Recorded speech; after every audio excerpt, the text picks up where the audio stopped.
Well, Dr. Stedman, it's 7 o'clock. It Are you is ready 7 to go? o'clock. Yeah, I want to set the tone, Dr. Evans, if I could, just to let them know we have a lot to cover tonight. There's a lot to cover with task 3. And again, we want you to be respectful of everybody's time and listen first. Listen carefully first. We're going to give you a lot of stuff. And then at the end, if you have questions, then we will do like we've done in the past. We'll give you the time that you need to clear up anything that maybe was not clear while we're presenting. But that way we can get through everything that we need to get through, by in the allotted amount of time. But tonight, and you'll find it under week 4. I could pull it up. It is under week 4, your agenda. We're going to in a minute, we're going to talk about your work with task 2 and your peer reviews. Then we're going to talk to you about your Zoom conference assignment that you must have with the AAPSL up to this point. We're going to introduce AAPSL Task 3. And then with that, there's a lot of moving parts with the AAPSL Task 3. We're going to spend time talking, what is the difference between an annotated bibliography, your literature review, and then Dr. Revis wants to take you back into the Dover Library so that you can, after we've introduced Task 3, so you'll know where you can go find resources to help you with the work that you've got to do. So that's what tonight is going to look like. So Dr. Revis, if you would go ahead and talk about Task 2 and your peer reviews up to this point. Okay. Well, I had some really strong task 2s come in, and some of you were even able to get in your presentation to your principal. That was not the norm, and we didn't expect it to be, but I've tried to give you some really good feedback as you go through and your revisions. This writing was a little bit different than the writing you've been doing before, because you were reporting out data, and that type of writing is just a little bit different than research writing. So hopefully my revisions, my comments are clear to you. If you have a question about any of my comments for revision, all you need to do is reach out to me by phone or by email, and we will get together and I will try to clarify anything for you. The peer reviews, you're still doing a really good job in your peer reviews. Be sure, class, to number your pages. And the reason I ask you to do that is because when you are giving feedback, it's much simpler for you and for me when we're giving feedback to say the last paragraph on page 5, da, da, da, da, da. It gives you an easier way to reference and give more formative, pointed feedback, I think. So remember to do that. And also try to refrain from saying things like, you may want to relook at your APA style. Well, it's not you may want to, just say it. You need to look at your APA formatting on your references. And even Dr. Revis, and again, you just said it, but when you tell them to, you need to be specific. You don't have to tell them everything, but you need to point them in a direction where something's wrong. Exactly. It may be that some of you are still, when you say see appendix through A, you're still not putting a period at the end of that sentence. You're putting the period at the end of the sentence and not around the parenthetical see appendix A.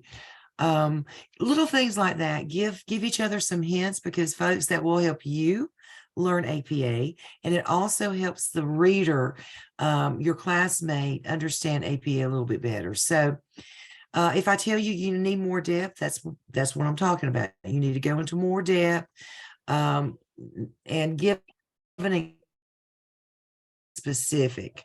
That's how we grow. In the next couple, probably, I don't know about task 3, but definitely when we get to task 4, Dr. Stedman and I will stop saying things like, we'll say you still have some grammatical and APA errors. We will not point you in the right direction. So you either do that for each other or you're going to have to get some proofreaders. A few of you are still having some issues with just,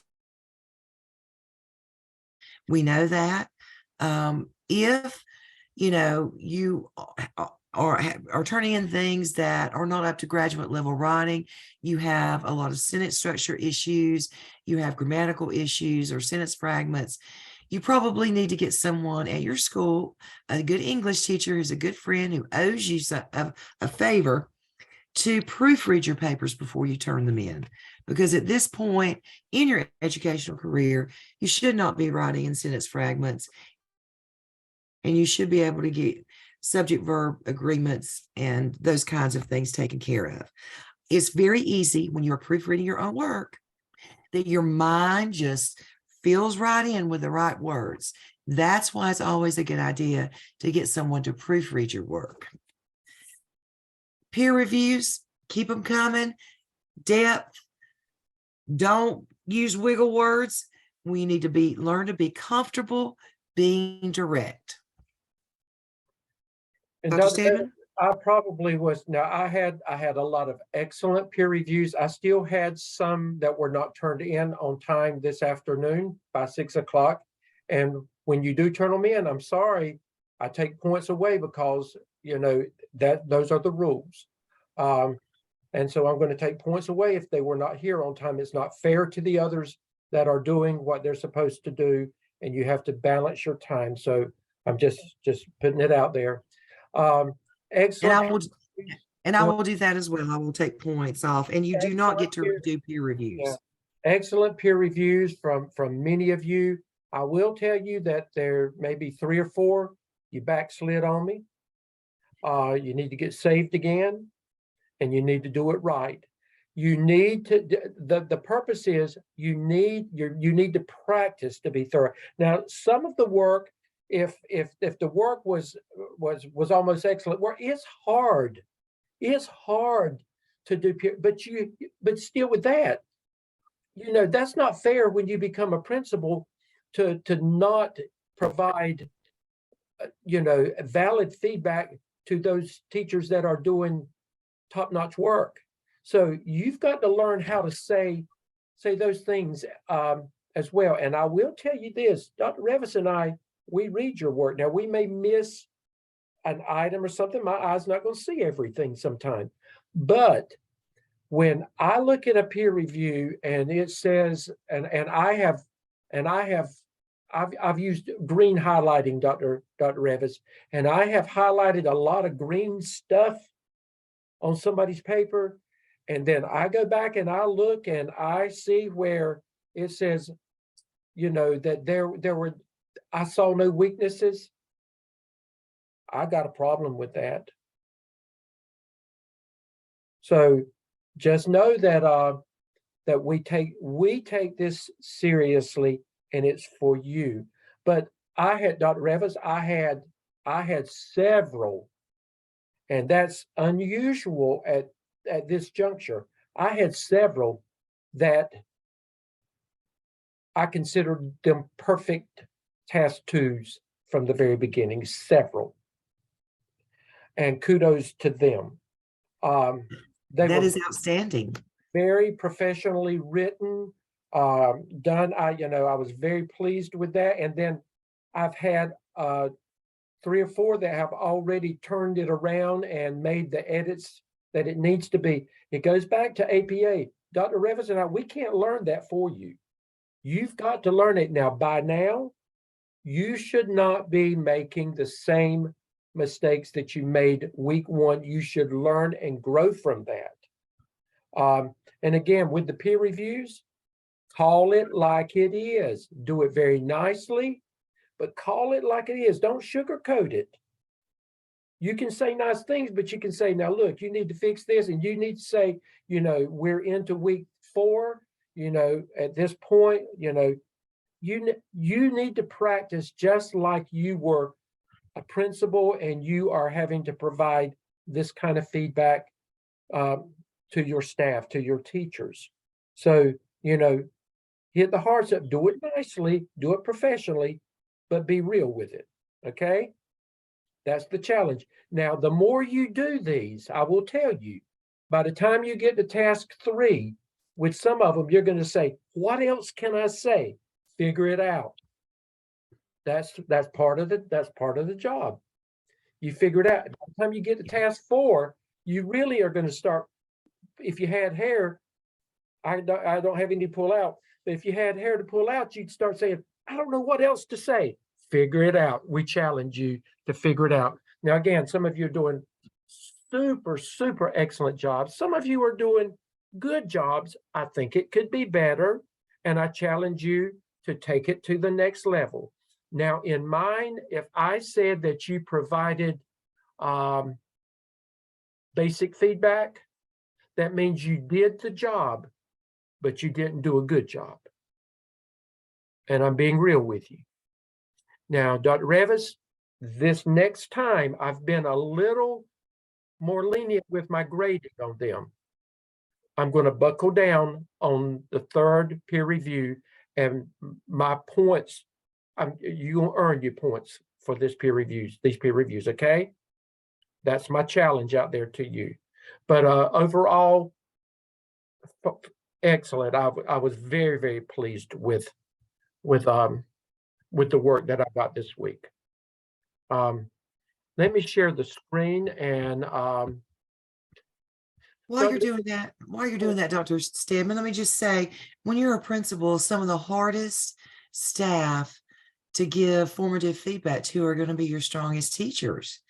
And as Dr. Stedman said, those teachers deserve to grow too.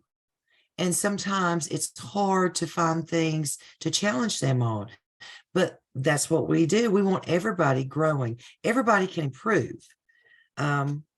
So you just, as we go along and people start getting more experienced in different things, and their writing starts improving, and your writing will improve, your APA should and will improve, then it's going to be hard to find ways to give that formative feedback so that they can grow as writers and as leaders in their school. That's right, Dr. Revis. I'm moving again. I've got my new computer ordered. It won't come until the 1st of the week. So I'm shaking again up there. So I cut my picture off. Let's go ahead and talk about it's not due this week. We tell you about it this week so you, as a Zoom team, can go ahead and begin planning and organizing for it. But this is your assignment where you have to, and it's due week 5, the end of next week. This is where you have to meet as a team, your Zoom team, and you have to talk about the AAPSL and the AAPSL experience up to this point. And then you also look at further development of the AAPSL as you look ahead with it. But this becomes a very scholarly discussion, and we're going to talk about what that scholarly discussion should look like and what it should be. Now, it's not a gripe session. It's not a session where you bash your school, your administration. If you don't like what Dr. Revis and I have said, then hold off on that. Don't let us hear you talking about us. Call me and talk to me about me if you need to talk to me. Okay, I'm just using that as an example. Don't talk about Belk's got this good sale going on, and you need to check it out, and coupons are here. Those are not the things that we're talking about. This has to be a scholarly discussion, and the whole purpose is you talk about the AAPSL and you talk about the AAPSL experience. You help each other. This is a support time for each other. And so with that in mind, Dr. Revis, I can pull it up. I've got it on there, or and then we can go from there, or either you can, whatever you want. But this is what we require, and then I'll come back out of that in a few minutes. Dr. Revis, if you would take it from here. Okay, well, you've got it pulled up. I don't know if I can read it. Okay, there you go. I can see it. Okay, so these are some ideas for dialogue starters. You will need to organize your team and somebody be the Zoom master. And I think Dr. Stedman's going to tell you about those particulars. Right. But here are some things that you need to be mindful of. And these are just ideas. We want you to introduce yourself and make sure that on the video, your name is showing under your a picture, so we can make sure we're making good connections. We will review each group's video in its entirety, and we're going to score it based on how well and how professionally and how scholarly you are discussing and contributing to the professional dialogue. So we want you to describe your experience leading your PLC. Is this the model your school uses? If not, how did you introduce this PLC model? Share what went well in your meeting. Share what you wish you had done differently. And share what you have learned from leading your PLC. Then let's talk about the data dive during your Zoom session. Again, share what went well, what you learned about available data, what you learned when you started disaggregating your data. Did you ever have to redirect your PLC discussion at any time? And if so, share your redirection techniques. And share how you move the team to consensus on the most pressing need. And then lastly, share what has been the biggest challenge so far in the program. Share how you think you have grown in your leadership skills. And we hope you'll share some really good things there. And anything else you wish to share. You can also feel very freely to talk about task 3 and discuss what is coming and how you're going to move forward with task 3. But we're looking for you to share information about the work that you have been doing thus far, and about how you have grown in your leadership thus far. Thank you, Dr. Revis. And you can find this in Blackboard under week 4. Here it is, Professional Dialogue Starters PowerPoint. So there it is. You can go back and refer to it. Now, in addition to Dr. Revis talked about, it is a good time. You will have completed task 1 and task 2. You will have worked on task 3. It will have been submitted for review. It will make, all the feedback may not have come back on that yet, but this is an excellent time, to go ahead and look ahead. We're going to tell you what task 3 looks like tonight.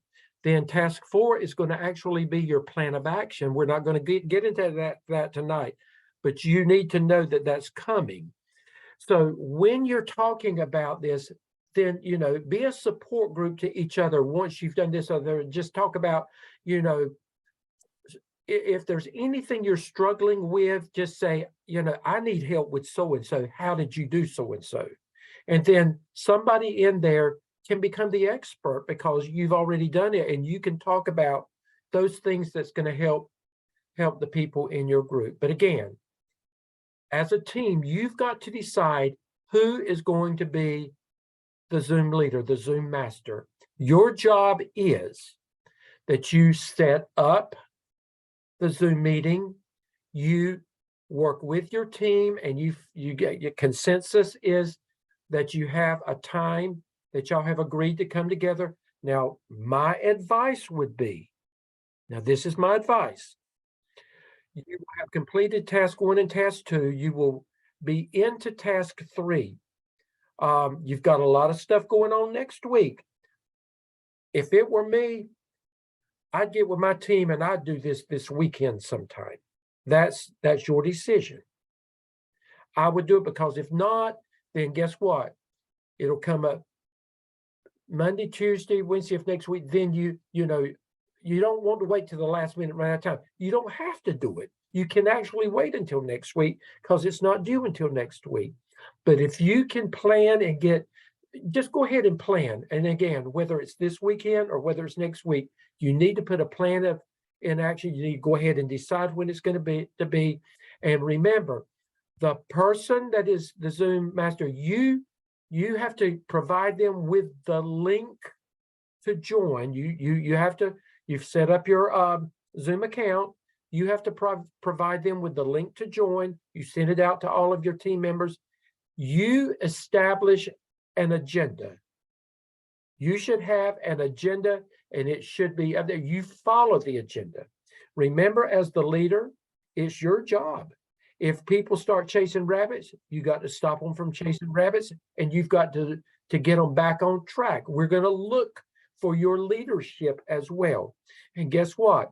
You're the leader this time, but you won't be the leader next time. Somebody else is going to be the leader. Somebody else has to take the next responsibility, when that time comes up. So we try to divvy out those responsibilities as much as possible. It may be towards the end, Dr. Revis, we have to share some of those responsibilities, in an assignment. But we try to give everybody, some opportunities to be able to be leaders in setting up these meetings. Now, go ahead, Dr. Revis. I'm going to pull something else up while you're talking. Okay. If you're the Zoom leader, not only do you need to put together an agenda, but you need to think about how are you going to decide who shares first, who shares second, who shares third, and so on and so forth. And you need to make sure that the meeting goes along and flows real smoothly and quickly.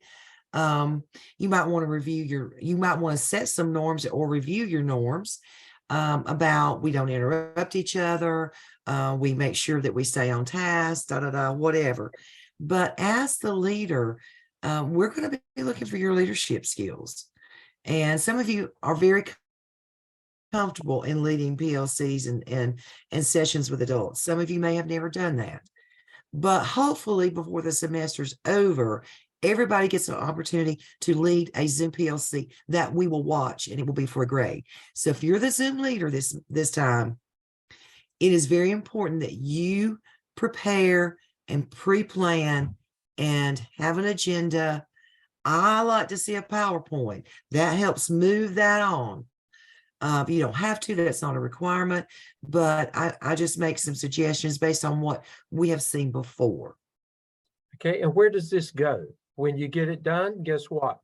The person that is the leader they have to turn this into a YouTube video, a MP4, and that process is in in Blackboard to tell you how to do that. If you don't know how to do it, most of you should know how to do that already. But you turn it in, and once it's done and processed, and the link is there, you send everybody in your team that link. And that link is what everybody you'll submit the same link in the Blackboard for grade, but your grade may not be the same based on what Dr. Revis and I view once we the videos in your participation. Well, here's where it is. You go to the AAPSL completed peer review Dropbox. You scroll all the way down to the bottom, and this is where you would put the link that your Zoom team captain sends you. This is where you submit it. It'll go into Blackboard, and then Dr. Revis and I can look at it. Now, what we do, whoever in your team sends it first, we look at it, and we don't have to look at it 4 more times if there's 5 people in the group. We look at it one time, and we take notes on everybody that one time. So you can submit something, and you can think, well, how in the world did they get that grade done so fast? Well, it's because we've already seen it, because somebody else in your group has already sent it, and we've already taken our notes, and we already know what feedback is going to go on yours once it comes in there. But this is where it goes. Okay, that is not due this week. but it's due next week, but you don't need to wait till next week to put your plan of action into place and decide who's going to do what, and go ahead and schedule your time. Dr. Revis, anything else about that you can think of? I don't think we have a coaching session in week 5. We don't. So you could, if you can't work it in this week, that might be a good time to do it. We have suggested that before too, yes. Yeah, but anyway, you've got to plan for it now. So because everybody's got a busy schedule, and make sure if you're the Zoom leader and you are organizing and that session and you're planning it, you have to make sure everybody can be available for the session. Okay, so just keep working at it. I know it's hard to get everybody's schedules together. And everybody has to be present, because if you're not present, you can't get a grade. And if you don't have your cameras on, I'm gonna count off on that. Right. Okay. Just before I move forward, just look at the resources to read. You should be reading in your textbooks and all other materials. And again, when you have your dialogue, this is where we're going to listen for we'll know whether you have read your UBIN chapters and things, because all of these chapters align with the work that you've been doing, okay? Dr. Revis, I'm going to pull up. We're going to go on into, let me get this template. I'm going to pull up the helpful hints document to start with, okay? And it's right there where task 3 begins. Now, remember, you've established your PLC and task 1. You've set your norms. You got permission from your principal. All of that. You set your team up. Then in task 2, remember, you did your data dive. You disaggregated that data. You met with your team, and after looking at all the data, you and your team decided based on what the data was showing, this is the most pressing need in our school, and you have asked permission to move forward with a PLC based on that most pressing need. Now, before you can say to the principal, this is the most pressing need, and the principal can say, I understand that, but this is still what I want you to do. If that's the case, then you narratively tell us that, and you move on with what your principal tells you that you've got to do. Most of them, though, or all of mine so far, Dr. Revis, I think the principal has allowed them to move forward with, what the pressing need is. And remember, the pressing need must deal with student achievement. We're dealing with student achievement at this point. So that brings us to task 3. Now, you know what the most pressing need is now, and I call it, I'll call it, I've done it for the sickness. There's a sickness in your school, and you're looking now for medicine. What's the best medicine? What's the best? You've diagnosed something, but what's the best medicine to try to heal the problem? So task 3 is about looking for those best practices that are out there centered around your identified problem, and looking for resources that's going to help you attack that problem to try to heal it. That's in layman's terms, that's about as simplistic as you can get. So we're going to talk to you at this point about what you have to do to try to heal the problem that you've identified in task 2. Dr. Revis, would you like to begin with well, let me do this. Dr. Revis is she's going to present something in a few minutes that's going to introduce that annotated bibliography, and it's going to introduce the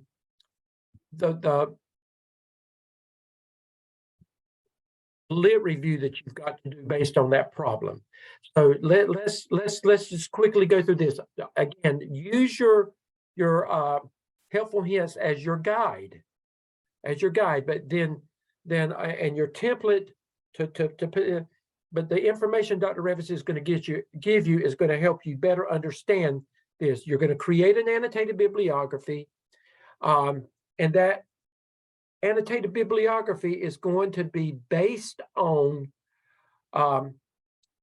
research, literature, programs, anything that is research and evidence-based, that's professional, that's validated, that's going to help you to possibly take care of the problem that you've identified as your most pressing need.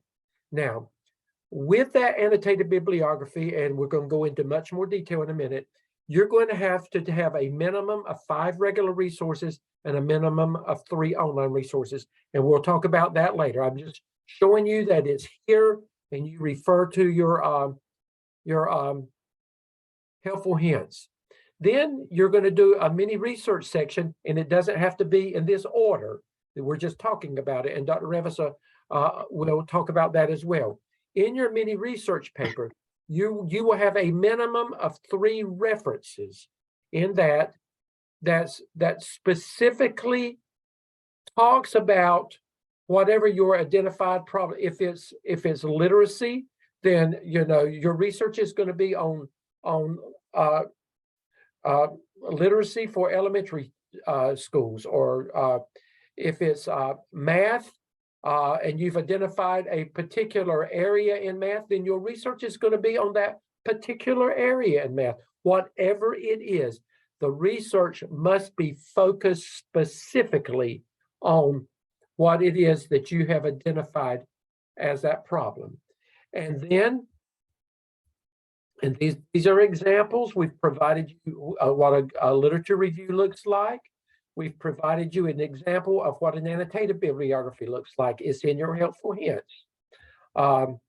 Remember, we've also given you an AAPSL example. It's in there. And then you use your template to fill in the blanks with all that information. And then these are the online digital tools that Dr. Revis is going to mention in just a few minutes. Once you've identified all of that, there are 2 prompts. Prompt 2 is that once you've identified programs, resources, materials, etc., in prompt 1, in prompt 2, you're going to actually, let's just say it's 3 programs. And let's just say that it's vocabulary, let's say that it's Study Island, and let's say it's Edmentum. Those are 3 research evidence-based programs that you're going. Well, guess what? In prompt 2, you're going to talk specifically about those 3 programs. You're going to write about it, and you're going to show us stuff, because embedded in all of the research, and you don't have to create this stuff. When you go to Study Island will take you to a place when you're researching that program, and it has graphs and charts and all kind of stuff already that has been created that is research and evidence-based to tell why you might want to consider that program. And you're going to pull some of the stuff as it relates to what you need to help satisfy whatever it is that you're trying to help with the diagnosis of your identified problem. You're going to show it. Those are the graphics that you show in there that you will show as figures. And then when Dr. Revis, I think in your example you're giving, you've got that chart that we've got in there where it actually shows the 3. I think you've got that right. And then after you've done all that, remember you have a reference section, and guess what? You're going to at least have 11 references there. Guess what? Because you've got 5 regular resources, well, 8. you've got 5 regular resources and 3 online resources. So you're going to have at least a minimum of 8 references there, APA. And your appendices is going to be, we don't want your figures in the body of your work and down here too. We don't need to, but your appendices is going to be anything else that you refer to that you did not include in the body of your paper. And always at this point, at a minimum in your appendices, we should see an agenda of where you are leading your PLC. At a minimum, it should be there. So, Dr. Revis, I've said a lot real fast. I'm going to stop sharing and I will let you pull up your resources so that we can begin talking to them about the specifics of what I've been sharing with them. Okay. So this is under week 4 and is it's an example that I did. Guys, you've already done a mini literature review. When you did your first task on PLC research, that's a mini literature review. And it is written narratively. It flows, the information is put in there and it flows. Now, I always recommend do your literature review first, and you have to have at least 3 different references on your literature review. Your literature review is research on your identified area of need. Okay? This particular person, they identified their particular area of need as being students with disabilities. So you got to do your research first to try to understand the issues surrounding your area of need. So you see it's written narratively, and you will see citations, APA citations, written narratively or parenthetically. Now, I only did 1 paragraph here. You would probably have 2 to 3 good paragraphs about your area of need. What about my area of need? Well, I want to show an example when we get to Bulldog 1 search. An annotated bibliography is much different. This is an annotated bibliography entry. You are going to have 8 entries. You are going to have 8 entries. Let's look at the formatting.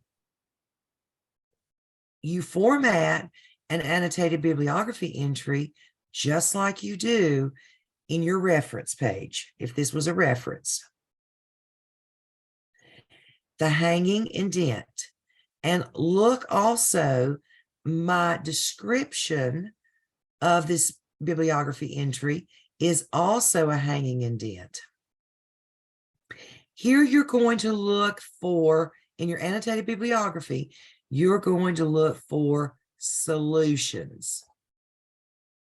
So let me back up. In the lit review, you're trying to do research on the root causes of your area of need. If it were reading comprehension in the elementary school, then I'm going to do research with 3 distinct resources on causes of poor reading comprehension. That's probably what I'm going to put in my search engine. Once you understand the problem, then you go to solutions for poor reading comprehension. Now, 8 total resources. Online tools, like Dr. Stedman mentioned. Online tools, I want to ask a question. Sure.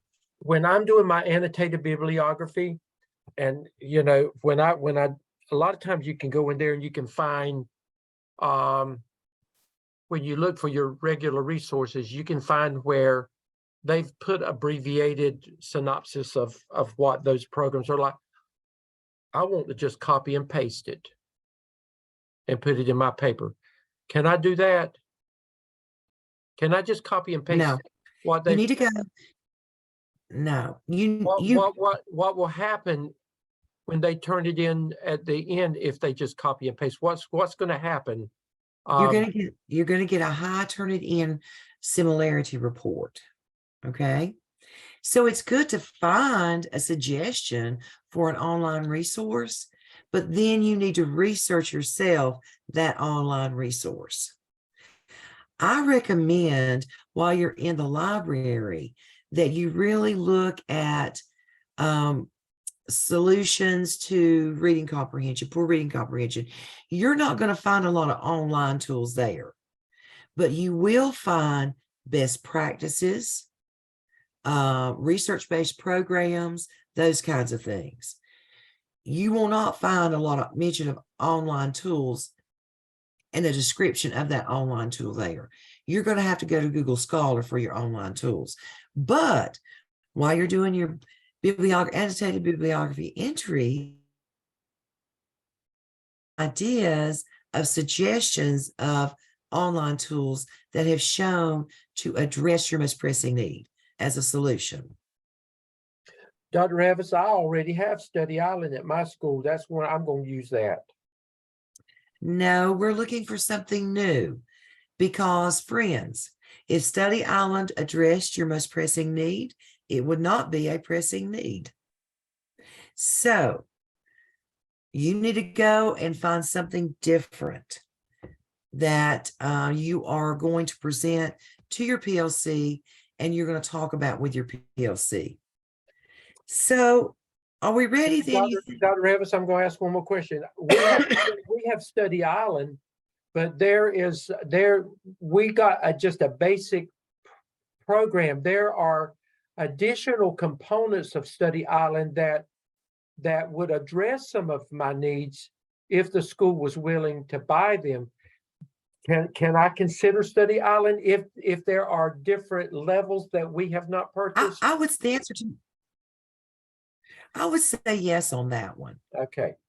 I would say yes, particularly because it's going to require more professional development, and you're going to get more pinpointed to addressing your most pressing need. Okay. Dr. Evans, I have a question. Okay. So what if you had an online tool and it addressed the pressing needs, but the school took it away? Can you go back and show and give the data showing that it was effective? Most definitely. Most definitely. Yeah. Now, some of you in my class wanted to get into solutions in task 2. And I just simply said, take those out of task 2. We're not talking about solutions now. In task 3 is where we talk about solutions, but you got to show the research. And it's got to be to address your most pressing need. Okay, so I'm going to stop this, and I'm going to go to our library. Right, here's a quick. While you're going there, and if any of you did allude to any of the solutions in task 2, because sometimes there could be, it's okay to repeat some of that or repeat what you need to in task 3 if there was even a reference to it in task 2. Yeah, I just asked my student. Right. Yeah, I just asked my student to take that out and wait for task 3 on that. Yeah. So I hit library here, and now I'm going to go to library homepage. Always go to your homepage when in doubt, because the homepage pulls me up to Bulldog 1 search. Now, I've already searched this out because I wanted to see what came up. I'm going to look at causes of poor reading comprehension in elementary schools.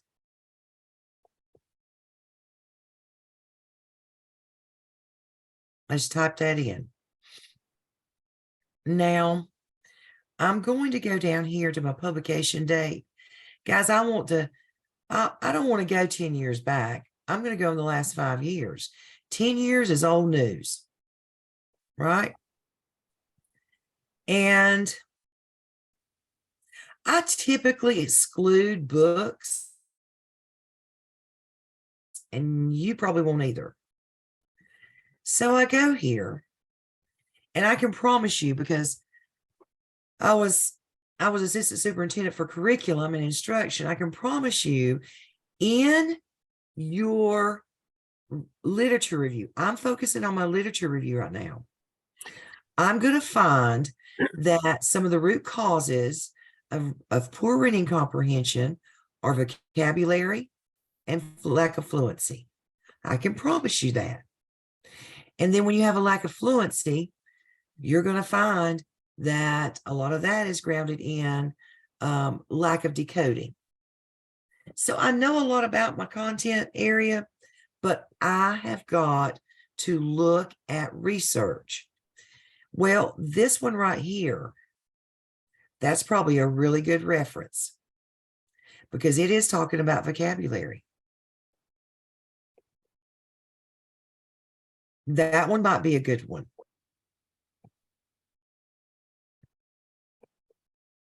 Not sure what that is. I may look at it. This one's about writing. Probably going to skip it. This one's about poverty. Well, guess what? I'm going to look at that because my school is a Title I school. And so on and so forth. Reading intervention, so on and so forth.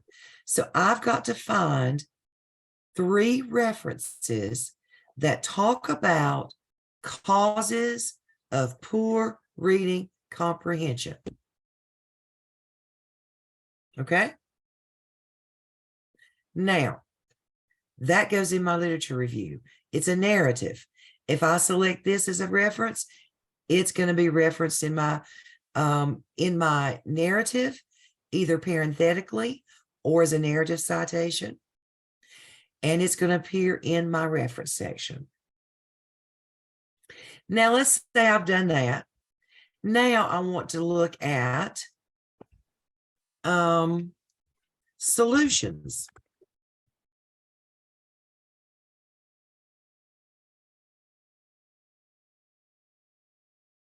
To poor reading comprehension. Now I'm working on my annotated bibliography. Literature review, causes. Annotated bibliography, solutions. And look down through there. I've got to get solutions. Oh, well, 5 references for possible solutions. Now, 5 references may only come up with 2 or 3 solutions, okay? But you're going to get 5 annotations out of my list here.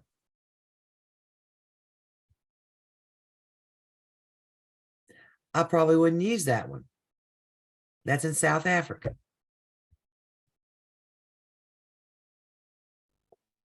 If I were in a middle school, I probably would look at that. And so on. You have here, how many references? There are 17 results. You've got to pick 5 to do an annotated bibliography entry on. Now, let's do one thing here. Let me just change this. Online solutions.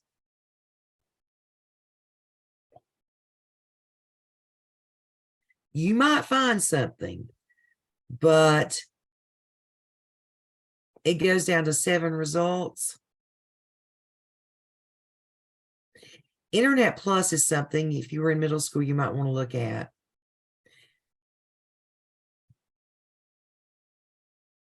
Multisensory teaching, I don't believe that's using an online tool, actually. But to get to your online tools, I would just go Dr. Evans, I just found something. I just looked up And this is what I typed in the URL. I said, online tools for dealing with poor reading comprehension. It gave me, I mean, just all kind, and some of you are familiar with like Dreambox reading already. I mean, it goes on and on and on and on and on. Assistive technology for decoding vocabulary, Orca. I mean, there's all kinds of I mean, all you got. Are you in the library? No, I just did Okay. an online search for Yeah, that. yeah. Let me quit sharing my screen, and if you could pull up one of those and go to maybe one of the websites and show them where you could find the research. Okay. Can we do that? Yeah, let me Have you already X'd out of it? no, let me do that. Yeah, let me put it on this one. Let me see if it'll let me. Online tools for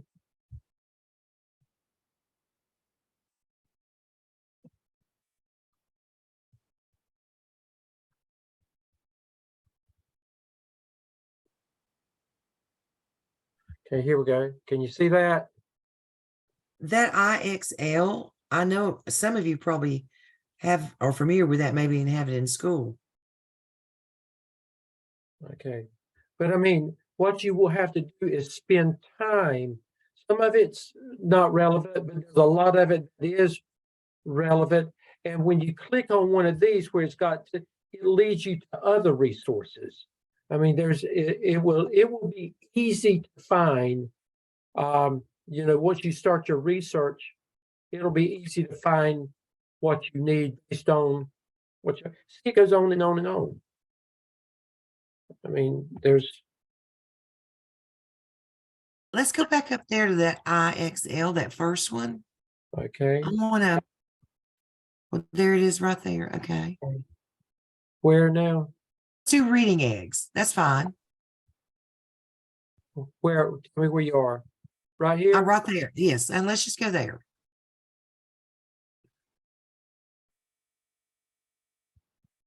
Okay. It's going to make me get a 30-day free access, which you can do, but I don't want us to do that right now.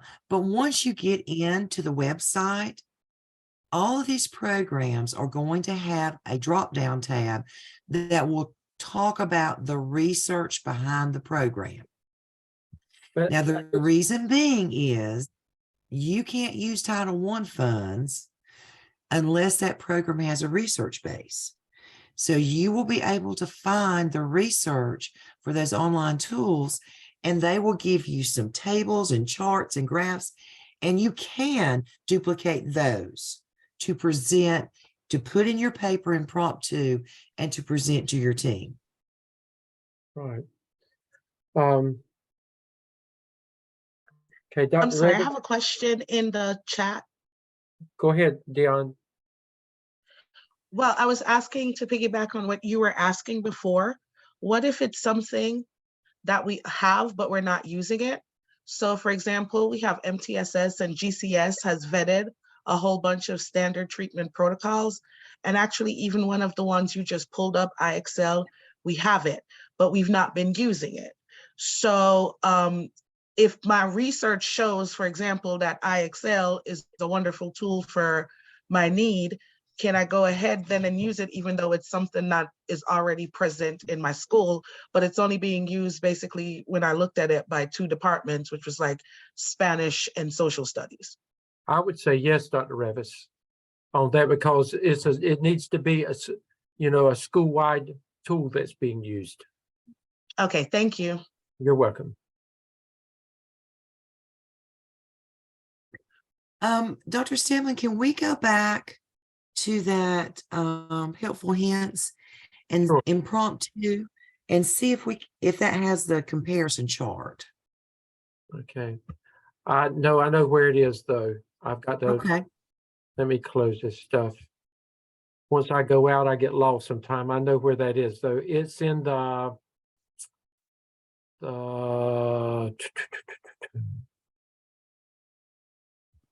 Guys, this There it task is. is a lot of research and writing that you're going to have to do. Okay, this is the actual sample, completed sample. for task 3. This is your literature review. You go back and look at it and model after it. There's your annotated bibliography. And notice when you get to your online tools, they are identified separately from the other 5 as online tools for teachers and students. Those annotated bibliography entries, your 5 regular resources, are alphabetized by author's last name. Okay, here it is. There we go. Okay, figure 10, you see that's vocabulary bubble math. That's one of the online resources that they chose. The other one was mystery science bubble math, a bubble map, and then study island bubble map. And here's where you're talking about right here. Right. And this is a comparison chart that you can do with your PLC to lead them to a consensus as to what online tool you're going to make a recommendation for. Now, I want to say one thing about this note under this chart in figure 13. You don't need to be putting that kind of narrative in a note. That kind of narrative just goes in narrative. A note under your figure is only supposed to explain how to interpret the figure. Okay, so that's a common mistake, but that just is narrative text. You're explaining why you did it and what your conclusions were. Now, I probably would have it, but I would have it in the right place. Right, exactly. But I would highly recommend that when you get to prompt 2 and whatever programs you are looking at, the 3, I would duplicate this with my programs. Wouldn't you, Dr. Revis? I would. I think our evaluators almost expect to see that at this point. Okay. Anything else, Dr. Revis, while I've got this up? I think that's it. Notice this person did their literature review first. To me, that flows logically, trying to understand the causes of my most pressing need before I start finding solutions. Okay. Do you know what's expected of you this week with task 3? Do you know how to get started and what you've got to do? Now, you realize that the majority of what you're doing at this point, now you can talk to your team about it, but the majority of what you're doing at this point is more you, and then you're going to share with your team. But you've got to spend a lot of one-on-one time doing your research. You could ask some of your team, is there something that you would like to recommend or that I can look at or whatever?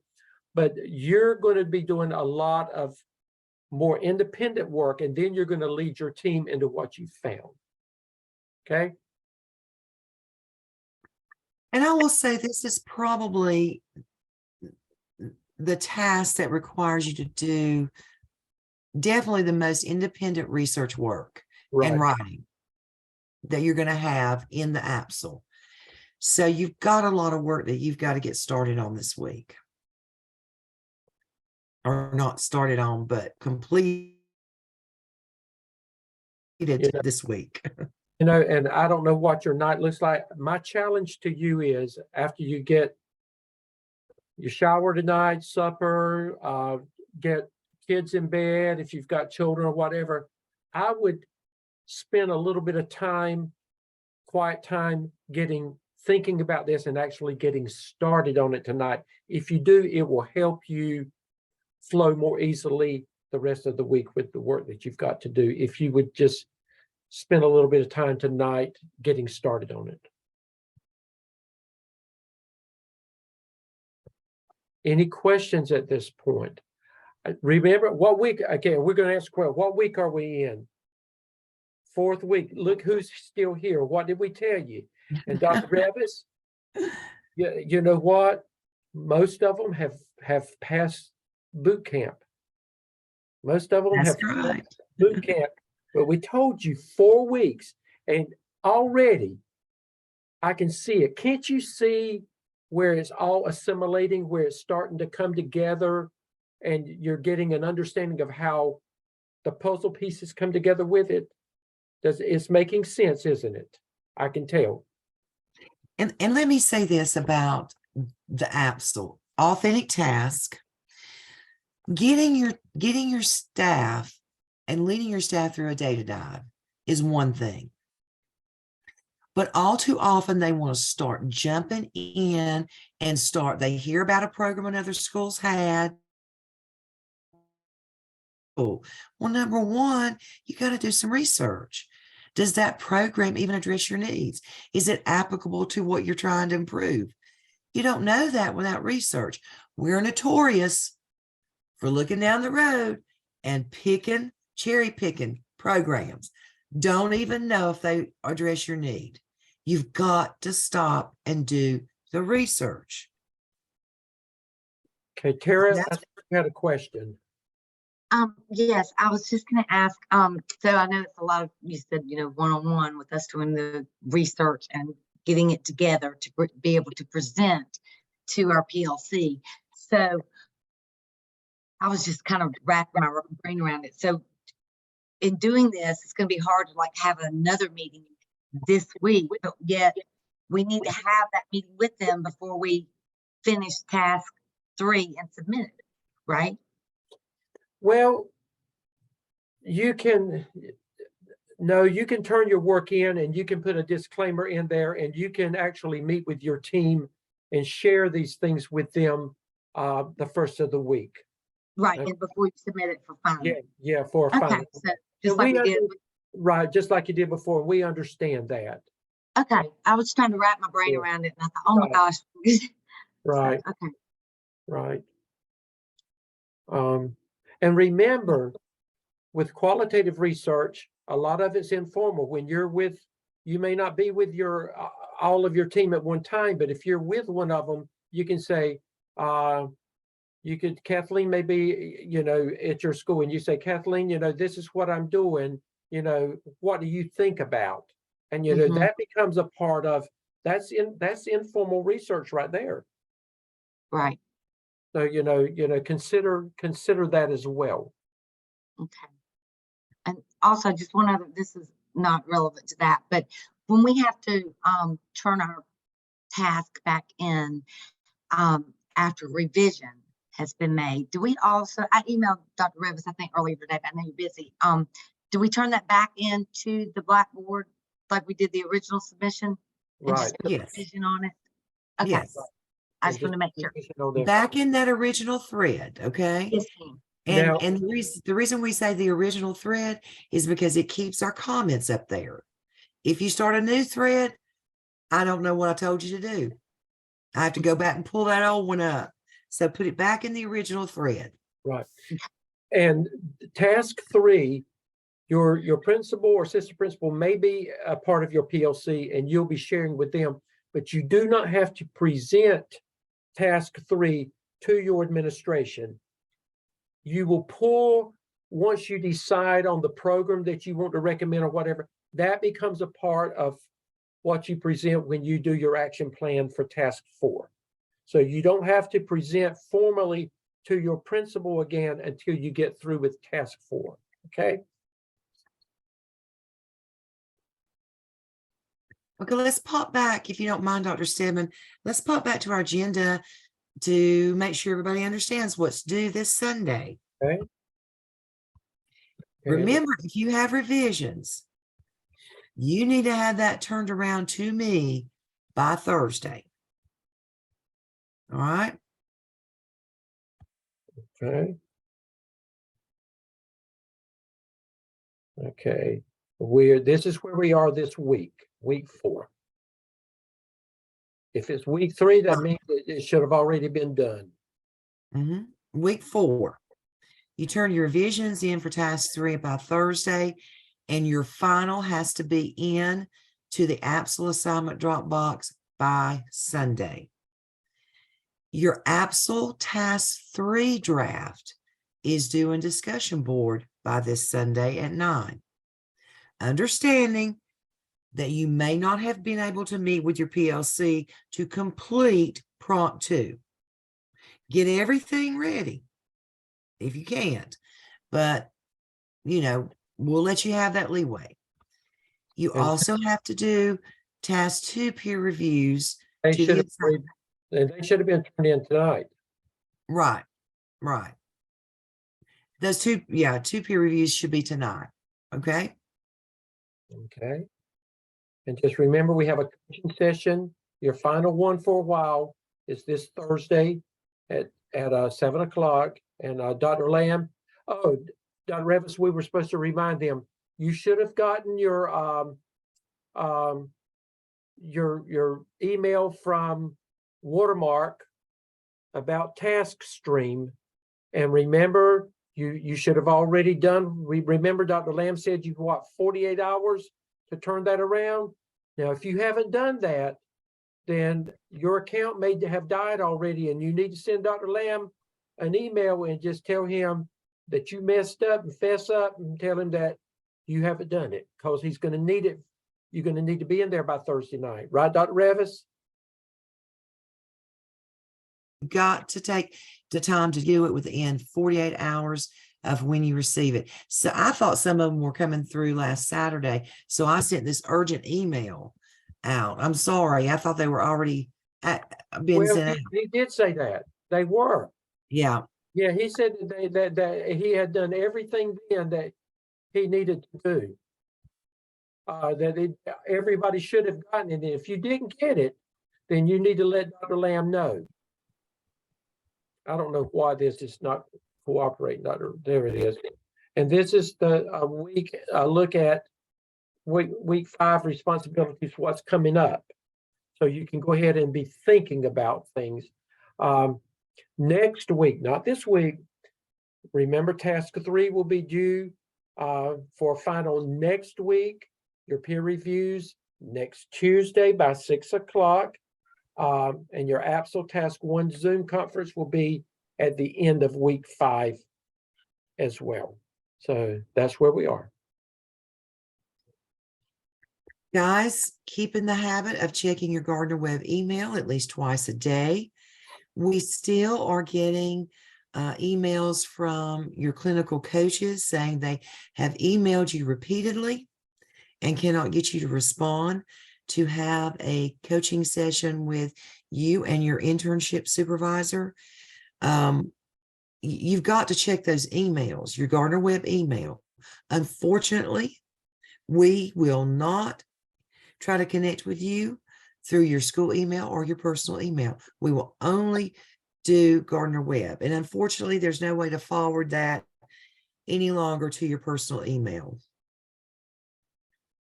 Okay. Unless you know some trick that the rest of us don't know. Okay. Is everybody good? Do you know what? Are Go you ahead. stunned? Are you stunned or are you good? Are you good? Good. Okay. Okay, good. Thank Are you you. stunned? I think most of them are good.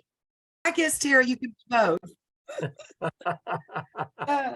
Thank you. That's a lot. It's a lot of research and writing on your part.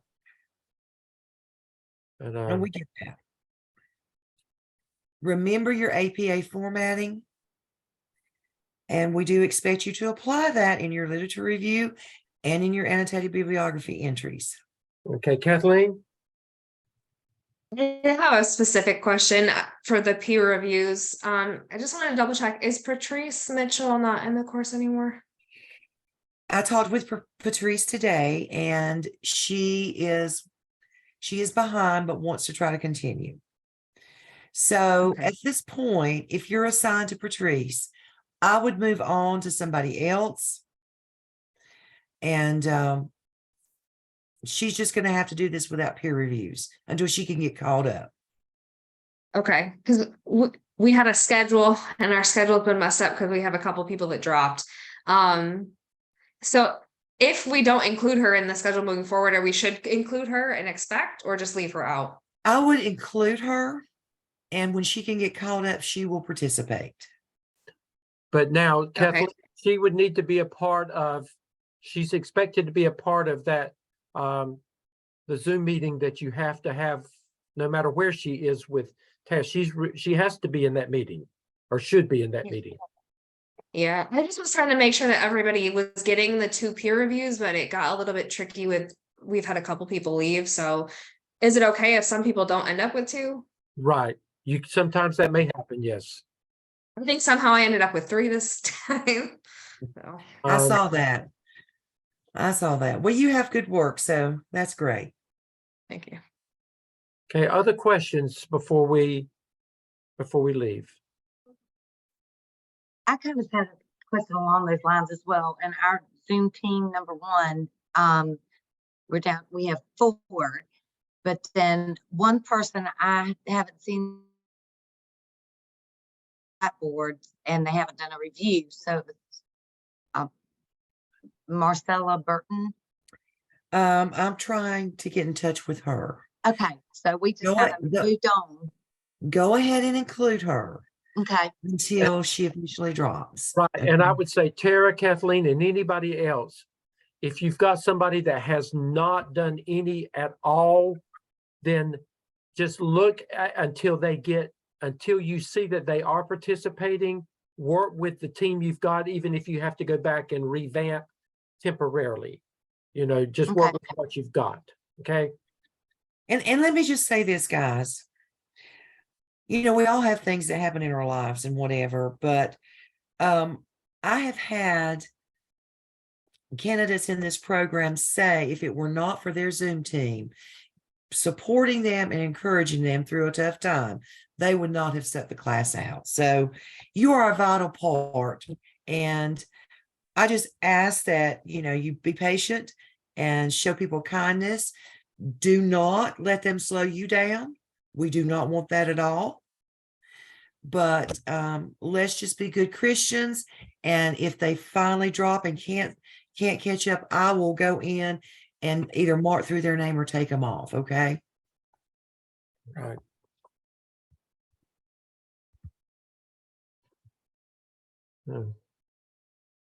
Okay. Dr. Revis, did anybody need to hang on at the end before? Yes, Ruby, if you could hang on at the end. Connie, did you read my direct message to you, and have you responded to Dr. Moree? I'm putting you on the spot. Not yet, ma'am. I haven't seen the email. I'm checking it right now. Okay. Okay, He has Connie, why don't you make arrangements to call Dr. Revis then at some point? Dr. Revis, would that work? That worked, or you can reach out directly to Dr. Moree. Okay, His right. name is Moree. S. Steve Moree. Just put Okay. S. Moree, Moree. You need to check your junk mail and see if it's going there or somewhere else. Connie, if you get that, you need to go ahead and reach out to him tonight. Yes. Okay. Yes, sir. I'll do that. Okay. Okay, great. Yes, Ruby, if you could stay with us a moment. Okay. Good night, everybody, and we will see you on Thursday. All right. All right.